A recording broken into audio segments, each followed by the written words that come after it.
খামারি ইউটিউব দেখে এবং নিজস্ব বুদ্ধিতে গরুকে ইউএমএস খাওয়াচ্ছিল, কিন্তু তিনার অভিযোগ ছিল গরু তার ইউএমএস খাচ্ছে না, নষ্ট করছে। চলুন দেখা যাক কারণটা কি।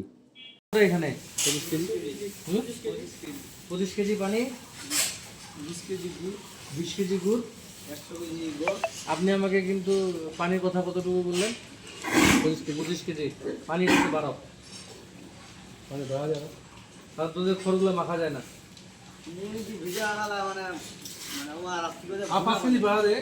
না, তুমি আরো 10 কেজি পানি লাও। 10 কেজি ভাড়া। শুনো, এটা নিয়মটা হচ্ছে কি, ইউএমএস বানানোর সময় তুমি ইউরিয়া গুড় মাপে নিলা, এটা দামি বেশি প্রোডাক্ট। খড় এটা মাপে নিলা, পানিটা তোমার কিনতে হয় না। পানিটা মাপতে হবে, যদি আমার খড় শুকনো থাকে বেশি তাইলে আমি পানি দিব বেশি, যদি আমার খড় ওই পরিমাণ মতো পানিতে ভিজে যায় বেশি, ওখানে আমি খড় জড়া দিয়ে দিব। কিন্তু ইউরিয়া আর গুড়টা এটা আমাদের নাড়ানাড়ি করার দরকার নেই।